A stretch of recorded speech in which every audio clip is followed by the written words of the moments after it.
കേരളക്കര വീണ്ടും ആശങ്കയിലേക്ക്. അറബിക്കടലിൽ അകപ്പെട്ട ചരക്ക് കപ്പലിലെ തീ അണയിക്കുവാനുള്ള ശ്രമം തുടർന്നുകൊണ്ടിരിക്കുകയാണ്.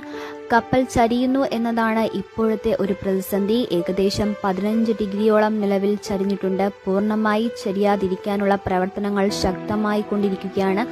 കണ്ടെയ്നറിലെ പകുതിയിൽ കൂടുതൽ സാധനങ്ങൾ കത്തി നശിച്ച അവസ്ഥയിലാണ് ഇപ്പോൾ കാണാൻ കഴിയുന്നത്. മാത്രമല്ല, കേരള തീരത്ത് ജാഗ്രതാ നിർദ്ദേശം ശക്തമായി കൊണ്ടിരിക്കുകയാണ്. പ്രധാനമായും വടക്കൻ തീര മേഖലകളിലാണ് കൂടുതൽ ജാഗ്രതാ നിർദ്ദേശം നൽകി വരുന്നത്.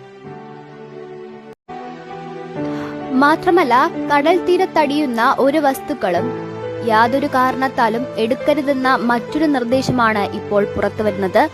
തീ ഇതുവരെ നിയന്ത്രണ വിധേയമായിട്ടില്ല. കറുത്ത വൻവൻ പുകകൾ പുറത്തുവരിക തന്നെയാണ് ചെയ്യുന്നത്. മാത്രമല്ല, കപ്പലിലെ രാസവസ്തുക്കൾ വൻ ഭീഷണിയാവുകയാണ്. പലതരത്തിലുള്ള ആരോഗ്യ പ്രശ്നങ്ങൾക്കും ഇത് കാരണമാകുമെന്ന് പഠനങ്ങൾ പറയുന്നു.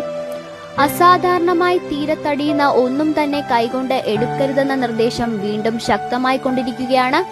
ജില്ലാ ഭരണകൂടവും മറ്റ് തീരസംരക്ഷണ സേനകളാണ് ഇത്തരത്തിലുള്ള നിർദ്ദേശങ്ങൾ നൽകി വരുന്നത്. താരതമ്യേന തീ കുറവാണ് എങ്കിലും കനത്ത പുക വരുന്നുണ്ട്. രക്ഷാ ദൗത്യ പ്രവർത്തനം വീണ്ടും വെല്ലുവിളികൾ നേരിട്ടുകൊണ്ടിരിക്കുകയാണ്.